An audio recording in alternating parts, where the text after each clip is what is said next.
Alrighty, in the name of God, the gracious, the merciful, we give him praise and thanks for his mercy and his goodness to the human family. If all the trees upon the earth were pens to write with, and if all the oceans were ink, and then another 7 oceans add to its supply, the writing would still not be enough to explain the glory of God, for he's the exalted, all-powerful, all-wise. We confide in no other in our time of need, and we praise no other in our good fortune. He is one. And even if I lived to be 1,000, it would still not be enough to thank God for his many blessings and gifts. We thank God for the Metu Neter, oracle scriptures and writings that came on the continent of Africa thousands of years before any organized religion. We thank God for Moses in the Torah, Jesus in the gospel, and Muhammad with the Quran. I greet everyone in words of peace. To my Christian family, praise the Lord. To my Muslim family, assalamu alaikum. To my Hebrew Israelite family, shalom. To my black conscious family, hotep. And to my people in the streets, what's good to you?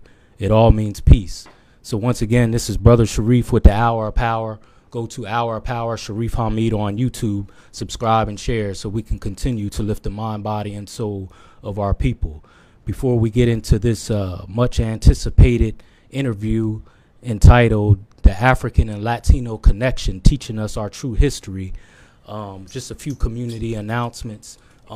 As always, every Saturday between the hours of 11 a.m. and 1 p.m. at Vonnie Grimes Gym, we have a Lafayette's teaching class. That's a Lafayette's teaching class at Vonnie Grimes Gym every Saturday at 11 a.m. and 1 p.m. That's for males and females between the ages of 7 and 15 at Vonnie Grimes Gym. We teach them their history, conflict resolution skills. We encourage them to do well in school, and we have many lessons led by our good brother Alafia Watkins, and I just assist him there with the group.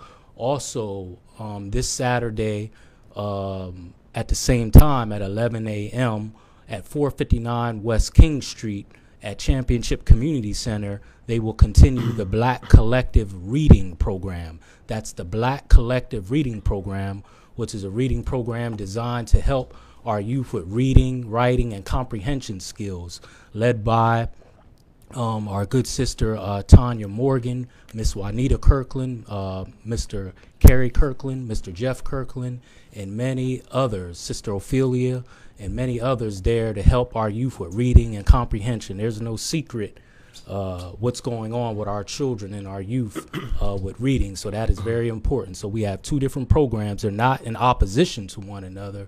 They're there to help our youth. So we have options to help our youth. We have options for people to volunteer and to get involved with what's going on in the community. We also have a father-daughter dance this Saturday at Phoenix Davis School from 6:30 to 8, where the fathers, grandfathers, uncles, brothers will be encouraging their daughters, whether it's your biological daughter or not. God willing, I plan on being there, and it's a father-daughter dance. That's at 300 Ogant Street at Phoenix Davis School in the gym from 6:30 to 8, led by many good brothers and sisters.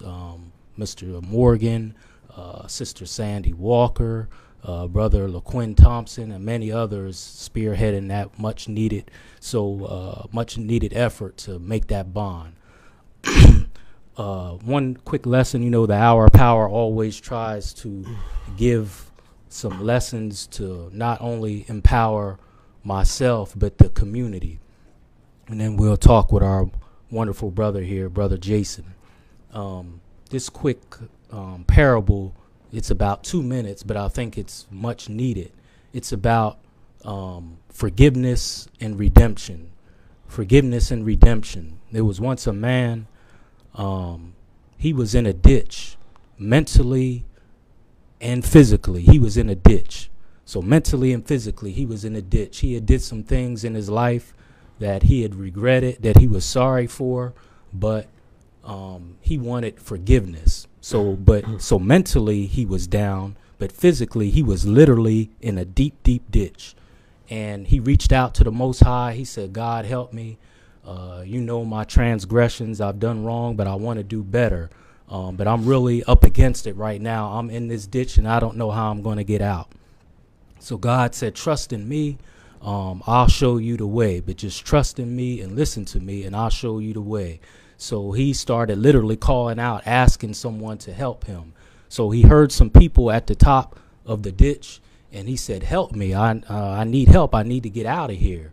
The people at the top, he couldn't see them, but they could see him. They shined a light because he was really far down in there. They shined a light and they said, oh, it's you. You done this, you done that. They started running down all his sins, his transgressions and faults. And he sat there and listened to him. He said, are you going to help me or not? Or are you going to keep casting stones upon me? And they just kept running down what he did and didn't do in life. And he said, are you going to help me or not? And next thing he knew, the stones started coming, literally. They started throwing stones at him, saying, you did this in the past. We're not going to help you. And then he reached out to the Most High again and said, I mean, what am I supposed to do with this? I'm in this ditch, and the people who I thought was going to help me, not only are they ridiculing me for what I've done, now they're literally throwing stones at me. This is painful physically and spiritually. God said, son, just hang in there. I'm going to show you the way. Just be patient. So they kept throwing the stones, and he was hurting because they're throwing the stones, and spiritually he was hurting. Before he knew it, he was about to throw in the towel. He said, I can't do this no more. This is it for me. They keep throwing the stones. And God said, son, look up. Look up. They had threw so many stones at this man because of his faults. They threw so many stones in the ditch that they actually filled up the ditch with the stones where he could get up and walk right out of the ditch. That's how many stones he threw at him. And God said, look up. He said, I have saved you. Look up. Man, he brushed off his clothes from all the stones. And he said, I thank you for what you've done. Talking to the people. He said, you got me right on out of this. And he walked away. He filled up the ditch by throwing the stones. So the moral of the story is none of our hands are clean. None of us are holy up in here. We have all made mistakes, right. And it's up to the Most High if he's going to save us, if he's going to forgive us and move on. It is up to him. And none of us don't have the right to cast judgment on anyone because, as the word said, we have all fallen short. Trust in God and God alone. Trust in God and God alone, and he will see you through. Now, with no further ado, my wonderful brother, Jason, can you introduce yourself to us, brother? Thank you for having me, man. My name's Jason Natali. Short is J-Nat, J-A-Y-N-A-T. You know, I basically been in York for a long time. My mom moved us out here from the Bronx, and Okay. you know, I've been in YC for like probably over 25 years now, and have a family and everything. Went to the school since elementary. And, been here for a long time. Like YC is my home, so you know what I mean. It's like it is what it is, and you know, even though it may not seem to be like the greatest place, you know, that could be said about all places right now, you know, right? Because of the condition that we in anyway. So, but I love my home. My family's out here. We're kind of thick out here, and you know, so this is where I'm from, and I really don't want to be away from them. You know, I love my family, so this is where we at, and you know, I'm repping YC, man. Right. And before we get into the interview, the call-in number, if you have any encouraging words, any questions for our brother or myself, the call-in number is 717-846-5067, 717-846-5067. So you went to York High then, right? Yep. When we first came out here, man, we was actually staying in the shelter on I think what was that? Right there by the Lincoln School. And you know, so I was going to Lincoln, and they actually had the trailers back then. So I was here since a young boy, man. I went to Devers, Lincoln, went to Hannah-Penn and Smith. So when I went to the high, I pretty much knew everybody, and you know, I was pretty much like I was, you know, from here. You know, I learned, you know, a lot since, you know, I was young, and just, you know, experienced everything out here as far as life, and had my children and everything out here. So, Yeah, you How'd know. you get along with was there any cultural barriers growing up going to York High? It wasn't. It wasn't really no cultural barriers. I didn't really feel like, I was kind of, used to, you know, as far as like kids are, I was, in New York, it was really rough. Like I had bullies and stuff. Mm-hmm. So, adjusting over here, it was a little tough, but it wasn't that bad. As far as, people pretty much, everybody pretty blended in pretty good because we were still young yet, Mm-hmm. So it wasn't really, I never really felt no real racial tensions or nothing like that. Right. Mm-hmm. And today, the reason I asked you that is, the topic is the Afro and Latino connection. Right, right. A lot of history and connection that I think a lot of people, not just in York, but nationwide, are not aware of. Mm-hmm. I do believe that there is a sort of awakening, going on. Right. But I still think on a lot of different topics, we are in the dark. And with the Hour of Power, we don't call this Black History Month. I'm aware of it, Right. of course, but we teach Black and Afro-Latino history year round. So why would we shrink our great, rich culture and history to a month? Right. Just to say that Black History Month. So last time I checked, a month is like 28 or 31 days at the most. So words and phrases are powerful. So I'm saying that to say, what was your experience growing up?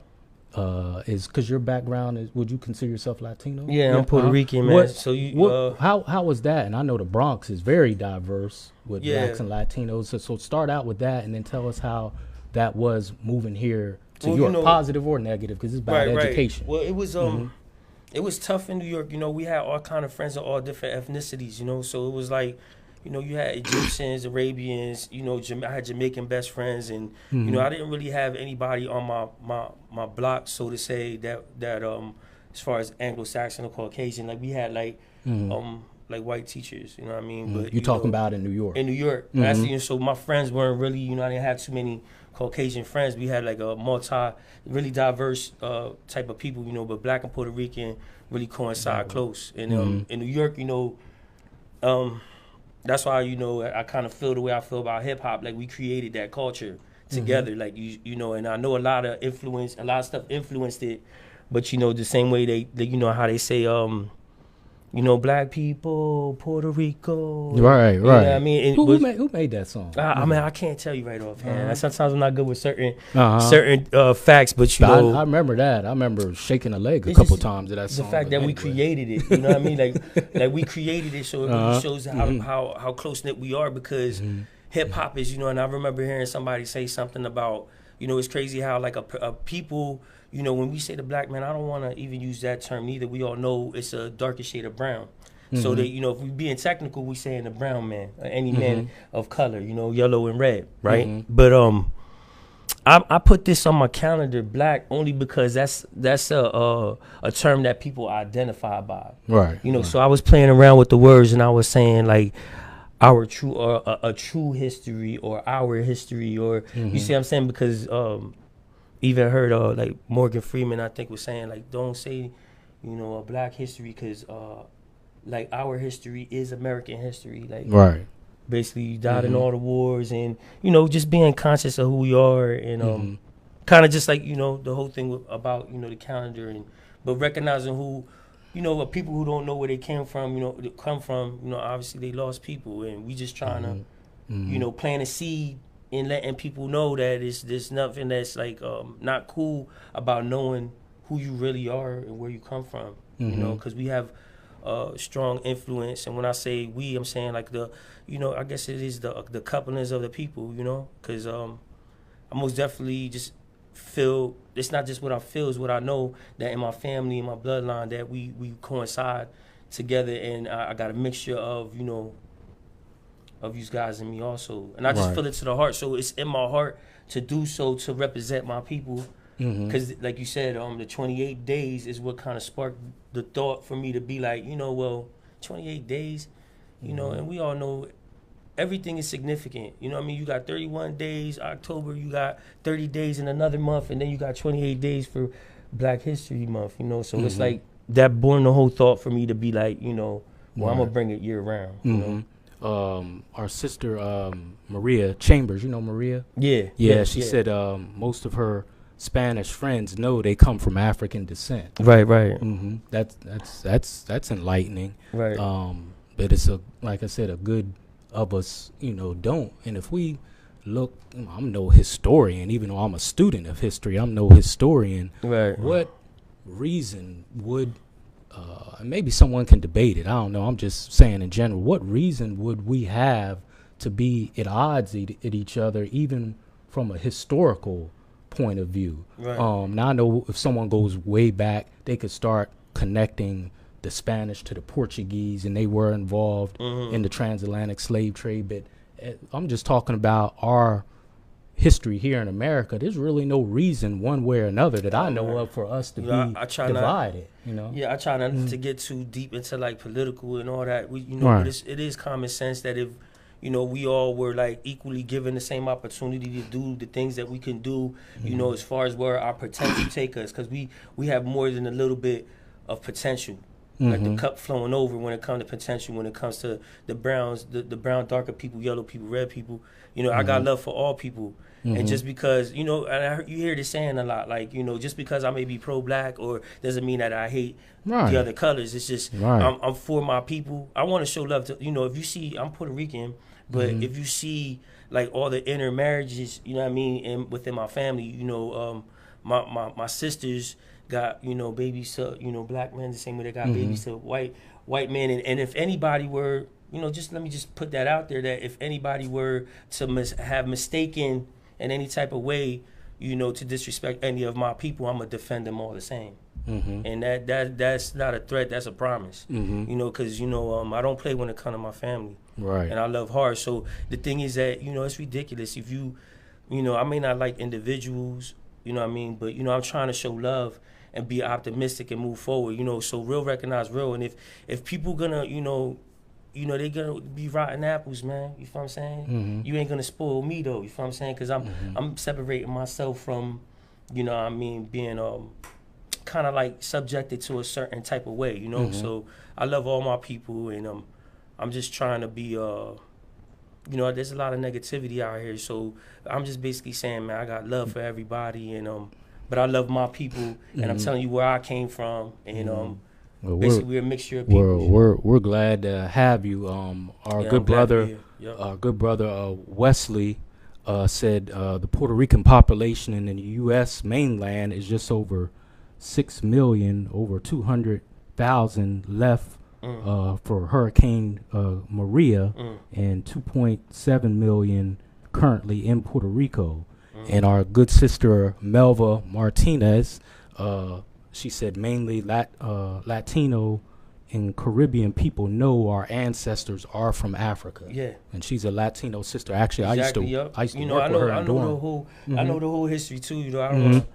That's great though. That I'm glad that people are chiming in. You know what I mean? Yes, this is wonderful. It's because you know, it's like it's in our heart to be, you know, just, and if we don't, you know, one thing that really ticks me off, you know, because people define racism, and only they saying only the white man could be racist, and okay, however, it's like people make their own definitions. My thing is, okay, so if you're saying that everybody can't be, or the black man can't be racist, then that means then the only way to define it will be that you just hate the other person. You feel what I'm saying? Because you don't like them. You know what I mean? And you know, what I'm trying to say is that if you have hatred in your heart like that type of evil is okay. You don't want to call it racism. You can't go around the fact that it's just, you can't just hate people just to be hating them. Now, I'm not saying, you know, a lot of people do have a reason to have this feeling, and I do too a lot of times. So I don't want to make it seem like I'm here and there, but I just know that I love people who love me. It's the individuals, you see what I'm saying? Certain people wasn't raised however they was raised, not to, you know, you're kind of missing out. And then you see a lot of people that do take to our culture. Like I said, we very influential. Oh yeah. And we're very like visual people, you know. So when it comes to, you know, whatever sports or just like entertainment, instruments, we naturally, you know, we got that melanin, man. So we got that flavor, and we everything we represent in the culture, and it's strong, you know. And people are intimidated by that, you know. So we just, I'm not, you know, for or against, you know, the mixing, like, you know, the mixing of the peoples. That's up to people if they want to be like that, you know. My woman is, you know, so-called African American. We're not saying, you know, there's a lot of things that we don't know. You know, I kind of try to take strength in what I do know. I know that, you know, I can't help who I am. I couldn't help who my parents were. All right. You feel me? So it's like, and everybody, you know, we all in that same boat. People don't treat each other right, but it's just give an acknowledgement of who we are and give us a chance to do what we have to do, and we'll get back to, you know, having things the way they should be, as far as, you know, having peace among the nations and just nation building, and you know, having our own schools or having our own businesses, and that's ultimately the goal, is to do what we've already been doing, and just kind of fell from it. You know, so because with all the madness and people moving around and migration, but you know, yeah, it looks like my cousin Nate, who you had said that kind of recommended for us to hook up. My cousin Nate Knight. What's going on, cuz? He just came through. And the call-in number, don't be shy, people, is 717-846-5067. That's the call-in number if you have any questions or comments. But I think you would probably admit if we would be much more stronger together than apart. And I do think it's a systematic attempt to divide us and hide that history, because it is nothing but a boat stop that divides us. You know, through the transatlantic slave trade, many was dropped off in the Caribbean, the islands, and then we were brought here. The dance, you know, the way the women, our women look, the flavor, the beat of the music, it's almost identical. But yet sometimes we seem like, you know, worlds apart. And like I've talked about in some of my talks in the podcast, that in the 1970 census, U.S. Census, President Nixon made up the word Hispanic. There's no such thing as a race of people called Hispanics. He made it up because he saw the influx of Latino people coming here to America, and he said, if the Latinos and the Africans, because it's a lot of Africans that speak better Spanish than Spanish people. So he said politically, I know you said you're not into that, but this is history. He said politically, if these people join together, they will take over. So to divide the people in the 1970 census, people can look it up, President Nixon made up the word Hispanic. There's no such thing as a race of people called Hispanics. There's no such thing. It's made up. So there is a divide and conquer there, and if we would, you know, come together, it would be lights out, and they know it. So it's a lot of divide and conquer. Divide and conquer, exactly. And that, but see, that's the thing too. It's just so, you know, there's a lot of things coming out, and like I want to give credit to where it's due. You know what I mean? Because I don't know everything, but you know, I know how I live and the way I was raised, and you know, there's just a certain set of rules when it comes to our people, you know, and how we are. There's just certain things that we do naturally and don't do naturally. So I don't know. It's just not really hard to see that as a people we just want to be better, and just given the opportunity to raise our children and be able to have the same benefits that any other people on earth, you know. So, and you know, because it takes me off. You know, everybody ain't gonna. You know, look, I come into doing anything that I do knowing that, you know, everybody's not going to like me. You know, I don't want to overdo it. But my thing is, I'm saying that, you know, not everybody's going to be, you know, my lady said, you know, Jay, everybody's not going to be in the front row clapping for you. Actually, so be very few. It's just sincere. I'm really accepting that, you know, but the unification of Latinos and, you know, the brothers, you know, African Americans, like, see, that's what you call yourself. But some people, you know, there's a lot of information coming out, and I don't know if you guys heard of Dan Calloway talking about the indigenous people, because you know, I you know, the Indians Because we come, you know, as a Puerto Rican, we got Taino in us. We have, you know, and most definitely have a dark skinned man, the black man or whatever they had called him. They, you know, they try to change the name of the black man many a times to confuse the people who they were also. Right. So, you know, just to have new knowledge, because it's not, I don't want to act like I know everything, because I don't. And learning new things is what makes me feel good about not knowing, you know. I'm not afraid to admit that I'm ignorant about some things in life, you know, but when it comes to our people, like, I just want to do better, because some people, they'll even our own people, they'll self-sabotage you. Right. Like, nobody, like, these same people, just because you thought, like, man, like, you know, that's like the lie of the devil. Like, you think, like, man, this brother right here, look out for me, he look just like me. Them same dudes, and that's one reason why sometimes we're not doing so well. It's because, you know, a big reason. You know, a lot of times you gotta understand, it's not nothing against white men or nothing, but the white man helped the white man, and people always say that. If you haven't heard that, they help each other.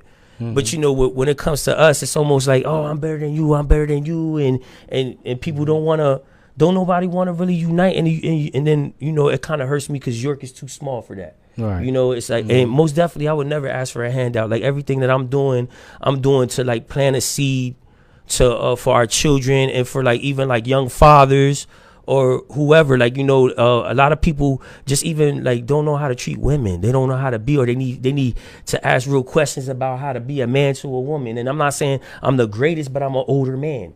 So people don't recognize the elders, and that's the thing is, even when it comes to all the books like the Torah or whatever, you know, what like you say, the Quran, all the books, like these came from, like, men of wisdom, and all they was doing really was trying to give you a roadmap. You feel what I'm saying? Like, look, these brothers made this mistake. Try to go this way, you know, and people don't want to recognize that, and it's kind of crazy. But, you know, not everybody's gonna believe in the same thing.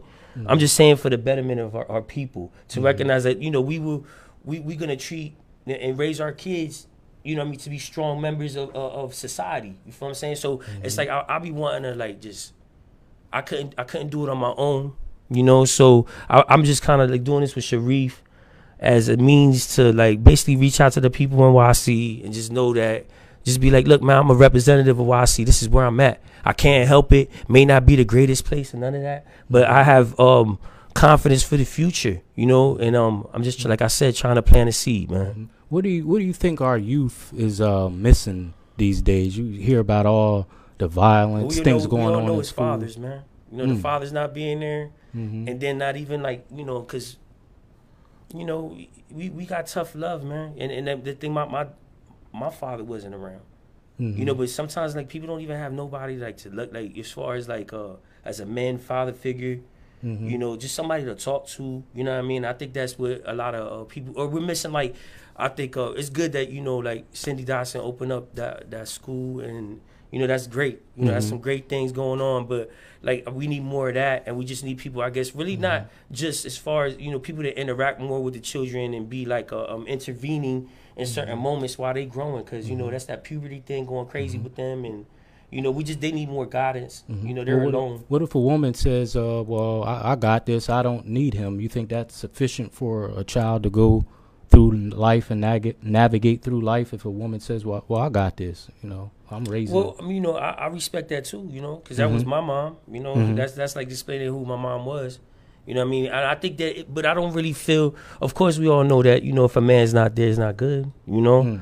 Because certain things, like, I just feel like a woman could really show a man how to be a man, but really can't in a sense neither. A woman couldn't really show a man how to be a man. Certain things a man really got to show a man how to do. You know, so, you know, in my case, there's some things I didn't know, and, you know, I learned it the hard way, you know? Like, I got incarcerated. And all that, you know, so it kind of, like, that kind of leads into where, you know what I mean, the whole reason for my calendar, you know, that I made. And you had a nice quote that you were showing me. Do you mind sharing that with the audience, the quote? Well, first tell us about your calendar, because it's unique, and then I would like you to share that quote on the back of your calendar, if you don't mind. And again, the call-in number 717-846-5067. I'm really feeling this dialogue with my brother. Please share your thoughts, any comments that you have. Don't be shy. 717-846-5067 with the Hour of Power. But tell us about your calendar, brother. Yeah, so basically the whole background story to my calendar is it's kind of lengthy. You know, I had, you know, while living in New York and, you know, growing up as a teenager, I was, like I said, like misguided and thinking I could do whatever I want to do, like a lot of youth do. And I got in trouble, incarcerated, you know, a number of times, and not too proud of that, but knowing that there was a blessing in the so-called curse, you know. And so long story short, like, I'm locked up, a young boy, long hair, don't care, you know. I'm in there, and they gave me a little card. The card looked like a business card, and it had all the months on there. So obviously I was breaking my eyeballs on the card, and I noticed that my name was in the months, you know. So how's that? Because, you know, you say every beginning letter starting from July through November, right? Oh, okay. July, August, September, October, November. And that spells out your name all the way through November. Right. Wow. So I kept this idea for a long time, man, and it was just like, you know, it's like I had to go through a dark moment. You feel what I'm saying? And I did plenty of time. I put myself in that predicament, but I'm just so blessed to say that, like, I got I had the opportunity to call LegalZoom, and they did a worldwide search, and, you know, out of everybody in the world, like, nobody owned the idea. You know, I paid my little monies, and, like, I own that trademark now. So you know, I felt like, man, you know, because, you know, growing, like, I was always drew. I'm an artist, you know, real good with portrait drawing or drawing things I could look at. Show your calendar to the audience. Yeah. I don't know if they can see it from there. Yeah, they can see it. Put it right up to the camera. Oh, all right, let me see. Yeah, they can see it. Oh, you sure I get up? See it fine. Yeah, you think so? And the front, and that's the back or the front? This is the back part, and this is the front here. Yeah. But it's called Today's Yesterday's Tomorrow. I don't know if you ever heard that saying, but today is yesterday's tomorrow, and bridging the gap, Black History. So you can see, like, that's the Harrisburg Bridge. I took a picture there, you know, with the light shining through. Right. Called it Bridging the Gap, Black History 365. And you know, I just feel blessed with, you know, having the opportunity, and it's just, you know, living the culture. And like I said, it's really in my heart. I feel I've always been into that, like, you know, just recognizing who our people are. You know, I'm learning and studying a lot of things, you know, but I just feel good about being able to share our peoples. Is, you know, my first calendar coming out. You know, I just think that is very important because it should be year round. The history is you know, we can make you know, tomorrow something better too. So, you know, I have a number of different portraits. Every month is a different person, and I try to you know, pick different people that a lot of people don't know about. You know what I mean? So our brother Lawrence Hatfield, good brother of mine, he said he has one and he loves it. What's going on, Lawrence? Yeah, what's going on, brother? Yeah, he's listening in. It's a good. Right. That's a good brother, man. Yep. Oh, let me see who. Is that, brother Lawrence. The guy from church. Was he in church or was? Let me see. Can I see him? That's how my man's right there. Yeah, just gonna show his name. That's probably my fishing partner, I think. Yeah, but he said he has one of the calendars. Can you read that quote for us? Oh yeah. The quote, right? So I basically took, you know, a bunch of different, you know, I brainstormed a whole bunch of different sayings with time, and I came up with this you know, these words on the back here. So I was gonna read that. I said, with knowledge our days are numbered. We would take advantage of every second from this moment on. It should be common knowledge that idle time is the workshop for the wicked. So my line of calendars are solely aimed as a tool to set realistic goals for a righteous people, forge legacies worth being remembered, document positive changes, and celebrate only the accomplishments that are worth being spoken of to our children, because time is of the essence while waiting for no one. It is the healer of all wounds, and I refuse to let it just pass me by. When time speaks, it says that it's not to be played with, not to be wasted, or ever taken for granted. There is a time and place for everything, and you never know what the future holds, but only time can tell. Great, wonderful. And how can people get those calendars? Well, if you email me, you can email me, or just, you know, message me, inbox me on Facebook. You know, and most definitely, if you ever see me, I'm never too busy or too proud of acting like, you know, I'm better than anybody. So you most definitely can shout at me. Right. You know, so and I think we have your email address going across the screen to share with the viewers. Yeah, most definitely. If you guys, you know, I just want to give a shout out to a lot of people who already you know, supported me. Like my mom most definitely made sure she was one of my first supporters, and you know, a lot of the barbershops, you know, the barbershop down there on Pond Street, and there's a couple, you know, You Felicia Holly. What's the barbershop on Pond Street? I forget the name of it. I forget the name of it. On It's the a corner of Pine and what is that? West Princess? Is that Princess? Yeah, Pine and Princess. Yeah, I forget the name of it, but Nate did the he did the logo for the people in there, and you know, I feel good when, you know, my people is just because really it's not about, you know, it's just the support too, you know, and I just want to give a shout out to everybody who did support me. I really do appreciate it, you know. So how about your queen? You don't think she would mind us mentioning her, do you? Oh no, not really, nah. Yeah. Give her a shout out. Oh yeah. You know, most definitely want to thank my lady for making all things possible. She really believes in me. Also, Lashaka folk, Shalon folk, and you know, my future wife to be. She's most definitely in my heart already considered my wife since I've been with her. You know what I mean? But gave me my beautiful family, never had before, and you know, it's just I'm highly favored. You know, and I'm basically you know, I have a lot of love in me, man, and I basically just don't want to a lot of strength in me too. You know, I feel like an overwhelming sense of strength when it comes to like wanting to be around my people and building and doing positive things. So I'm thanking everybody, you know, my family, and thank the Most High also for being here 2019. You know, I know a lot of people have been passing, and you know, nothing's really, you know, we're not promised tomorrow, you know, and getting older and just trying to take care of myself and my family, you know. I wanted to give your queen a special shout out, Sister Shaka, because like I told you off the air, she's one of the first people to give me the idea to even start the YouTube channel called The Hour of Power. She was watching about it. She told me, she was, you know, watching some of the message I was doing. I was still in North Carolina.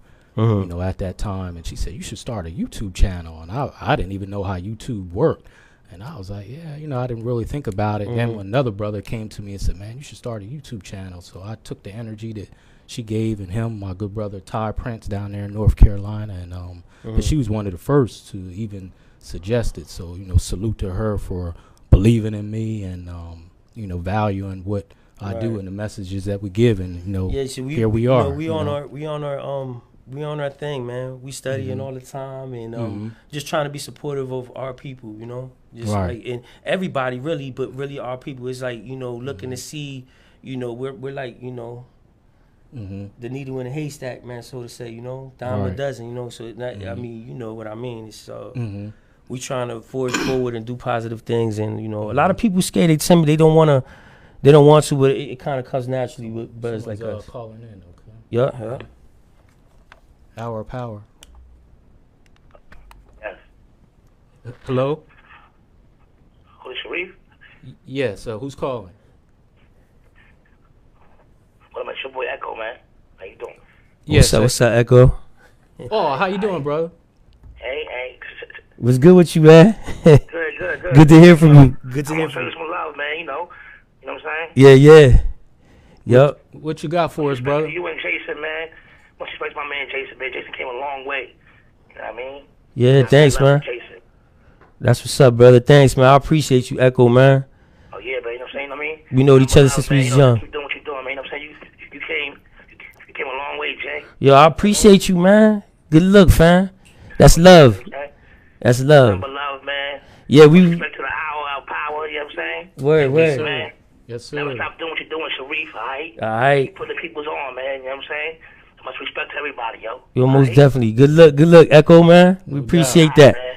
Word. I got a calendar too, man. I got a calendar for you, man. Yo, I appreciate you, man. I was gonna say, you know, we was young boys, mad silly in the JTPA. When we was working, you know what I mean? Yeah, man, that's a fact, man.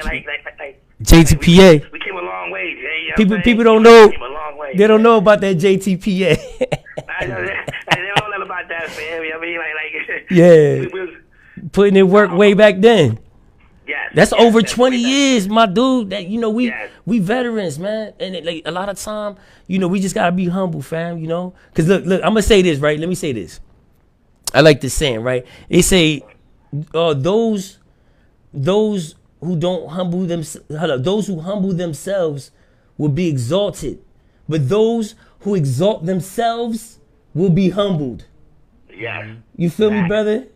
Facts, man. And you came a long way, Jay. You know what I'm saying? Right. Any, Thank you, man. I appreciate the Much love. love to you, man. Yeah, you much love too. to you, Shareef, man. Yes, That sir. hour power, man. You know what I'm saying? Most All definitely. All right. Yep. All right. Well, thank you for calling in, y'all. brother. Thanks, bro. Peace. All right. Yep, peace, man. Yeah. Sorry. Good brother Echo there. He been touring the country with the real Rick Ross. Yeah, the real Rick I Ross, had yeah. the Most pleasure definitely. of meeting him in North Carolina, and I bought his book. Wow. He's been, you know, Telling taking his story. telling his story and taking things that, you know, he experienced in the past and turning it into, you know, a positive, you know, for our youth and our people. So, you know, I hope they keep doing that to uplift our youth. They even went to, different schools and, you know, detention centers, I believe, to uplift, you know, the mind, body, and soul of our youth. So just like the parable that we gave in the beginning about, you know, a person who was, you know, down and out and no one believed in them and casting the stones, you know, you can always, you know, turn something around. One of my favorite artists, Roy Ayers, he has a song, he's a jazz artist, and he has a song, A Tear to a Smile. So that's what he talks about. It's called A Tear to a Smile. So we can never throw in the towel, and as long as you're breathing, you can turn a tear into a smile. And that's not just me talking. I'm not talking to you. I'm talking with you. So yeah, brother. Did you see the show last week with Mr. Wade?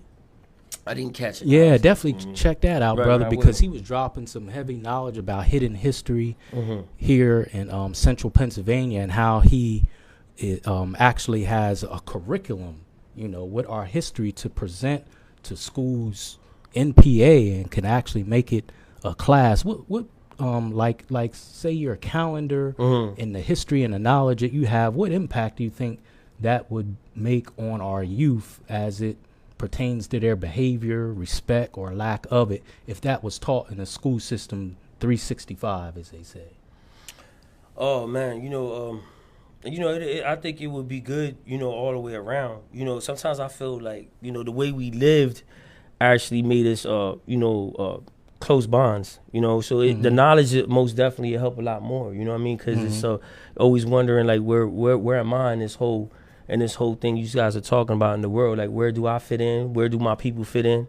You know, so I most, you know, a lot of times, you know, it seems like a dream somewhere far away, man, to like have like, you know, be able to like start from daycares and take care of our own children and have our own schools. And, you know, we want to talk about these things because we most definitely want to make it happen in the future, man. You know, in Spanish, you say futuro. Futuro is like the future, man. And we most definitely trying to make things better. So it'll just be a blessing, man, because, you know, the way we are a certain way, and we would let everybody, it would be open to everybody. Right, but, you know, right. It wouldn't just be for us. Yeah, but it'll be basically. That's a good point. You know, but our women teaching our children, and not just women and men.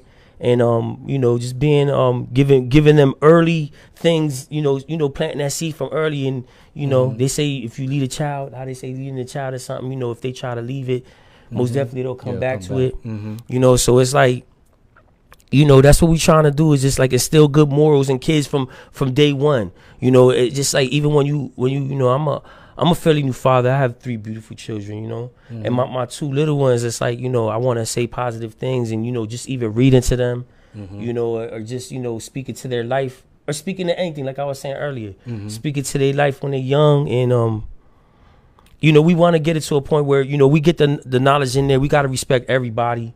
You know, but to be respectful and like learn about ourselves and be an example, you know, because we got to be like a light. You know, it's, you know, we're not going to let certain people, we're not going to let certain things happen. You know, we trying to use good judgment, and we hoping that it never comes to a point of ever having to hurt anybody, you know. You know, is we trying to show people, because we can't beat people with our fists and with guns. And they say the only way we could do it is with our money and our income, our wits, and basically uniting together. You know, and then you be like making real moves. You know, and that's what I'm trying to say when it comes to the United States. Like, I just feel like, do you know, the only time it really seemed like we have any real like togetherness is if we really had like a war. You see what I'm saying? That's when people are like, yeah, we all conform together. But if we all were treated equally, do you know how much easier it would just to be like, yo, if you mess with the United States, it's already like that.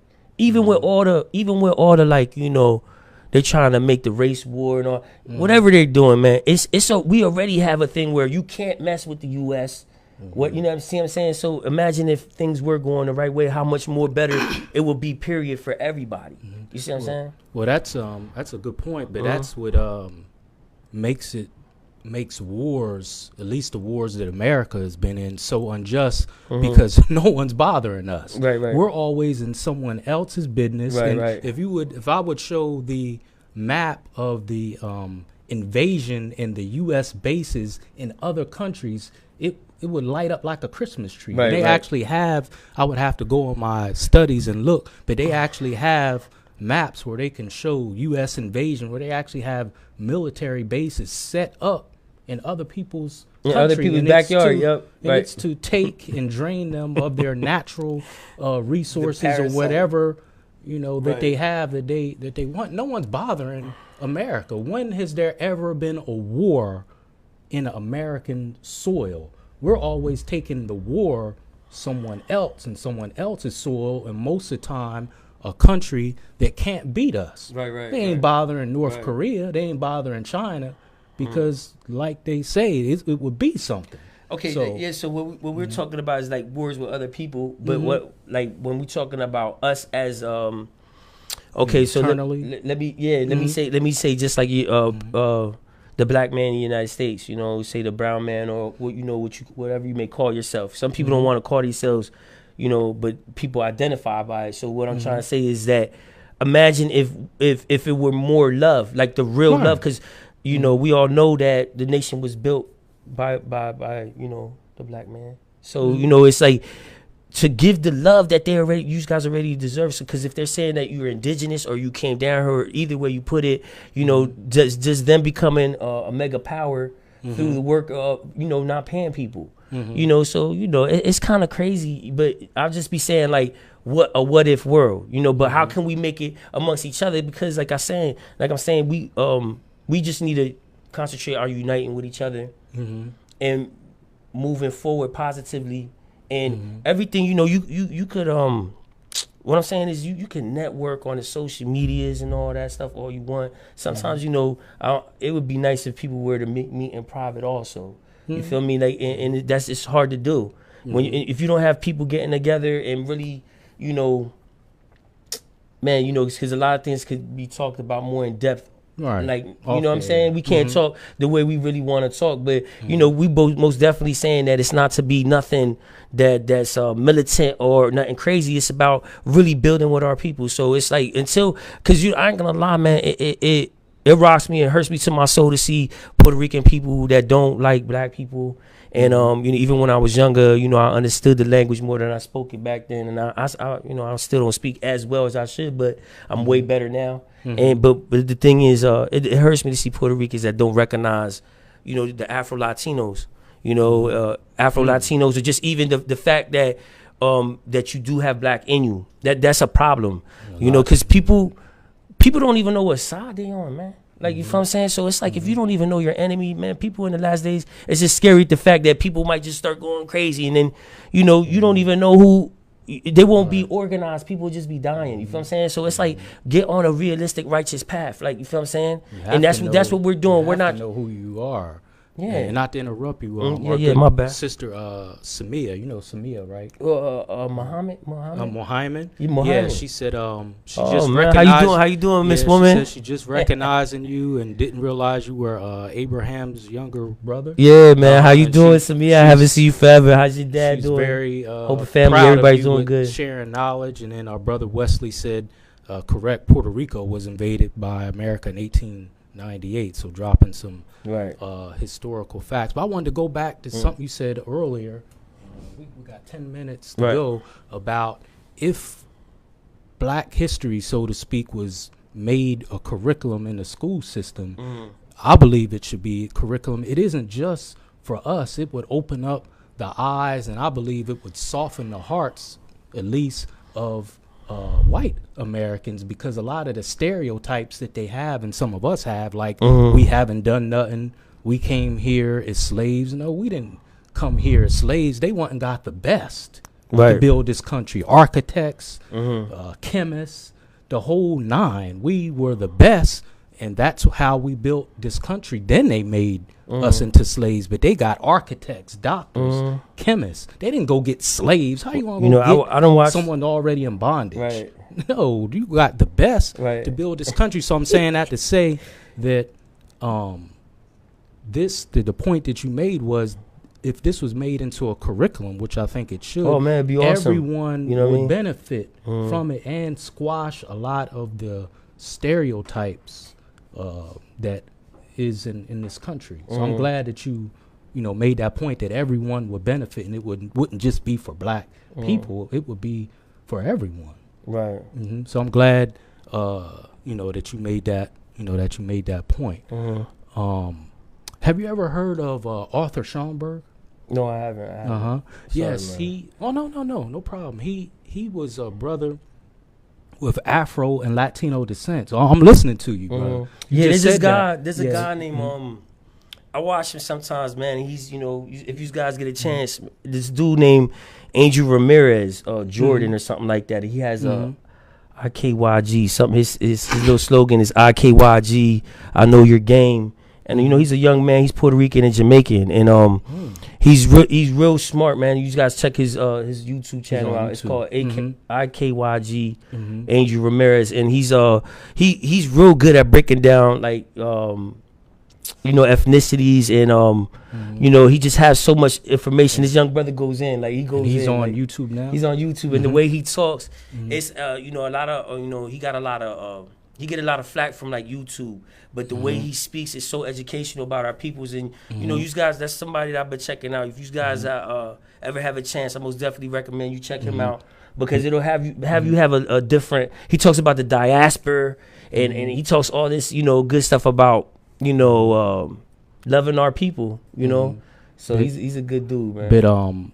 But to finish out, Arthur Schomburg, he is one of our ancestors. He's born in 1874, and he had Latino, African, and German background, right? And he has one of the largest collections of African American art, history, artifacts, slave narratives in American history. He has a Arthur Schomburg Institute Research Center in Harlem. No one knows about it. And you're from there. Right. You could Google it. It's called the Arthur Schomburg Research Institute. He was involved in the Harlem Renaissance, and he was also involved in trying to free the Puerto Rican people with the revolution there back, I believe, with our brother Wesley. If Brother Wesley is still listening in, let us know if you heard of Arthur Schomburg. But he was a author, a writer, and a researcher, and he was a part of the Harlem Renaissance. And again, he has one of the largest collections of African American art, and he's one of the first people to use that term Afro-Latino. And he has one of the largest collections. He has a research center right there in Harlem, and hardly no one knows anything about it. And we have so much rich history. Roberto Clemente, Afro-Latino. Maxwell the singer, Afro-Latino. Mariah Carey, Afro-Latino. Carmelo Anthony, the basketball player, Afro-Latino. Right, exactly. Fantasia. Barino. I didn't know that. Afro-Latino. Okay. I could go on and on, but see, they're not making that connection, because once you open up one door, then you got to open up another door, so they rather shut all the doors. But, I guess we'll be talking this subject forever, man, but it's it's amazing the accomplishments of the black man and everything he's done. We know that he's the first man to circumnavigate the world, touch every corner of the world, you know what I mean, and left his mark in a positive way. So like that's, I just want that to be recognized, and just, don't really try to take too much credit, just trying to give credit to where it came from, like the people before us, you know what I mean? And try to do something good while we're here. Show your calendar again, and I'm gonna read. Sister Melva said, "The Puerto Rican that don't accept being black is because they don't no history and was not taught at a young age, I taught my children as well as my grandchildren to accept grandchildren and teach them as well. Thank you, Sister Melvin. Yeah, I couldn't see it. Yeah, it's on there, brother. It's a little delay there, so, but it's on there. And what the Gmail comes across there, right? So they can get the calendar. It's a little upsetting, you know. Like you see, even with even with the hate with Haiti, you know, and the Dominicans, you know, it's the story is you know, and the thing is, like, when I find out something new, you know, I can't take it like I had it forever, but I'm excited to get this information. So when I find out about, you know, the whole way Haiti, you know, went down, and, you know, you just got that they was the first people to fight against their oppressors. And overthrow that island. And, you know, even the reason why to this day United States will show no love to Haiti and the Dominicans, it's hurtful. It's like, you know, which world are you living in? Like, every one of you guys was touched and got black with you, and you got black blood in you. You see what I'm saying? You got, like, the original man in you. Let's just say that the original man, and you got Afros, man. You Afro like Latins, and then they're a mixture of, you know. I heard, I don't know, but I heard that you could see the island lights from PR to Dominican Republic. I don't know how true that is. But the thing is, got a mixture of the same type of people, like the indigenous, not the indigenous, but the Taino Indians that lived on the island, you know, mixture of African and Spaniard. And there was French. There was French down there in Haiti too, because, you know, they speak that patois. Right. You know, so. Our brother Wesley said, Arturo Alfonso Schomburg, he was born in Santurce, Puerto Rico. So that's Arthur Schomburg, who I was just talking about, has the research center. I gotta look him up there. And yes, if y'all don't, for those who are getting enthused about it being Black History Month, which is nothing wrong with that, if you don't learn anything this month, definitely look up Arthur Schomburg and the Schomburg Institute there in Harlem, New York, which is up and running right now in Harlem, because he was one of the first to really bridge, you know, that gap, at least here in America. Again, he was very instrumental in the Harlem Renaissance, and he was very instrumental in bridging that gap between Latinos and Africans.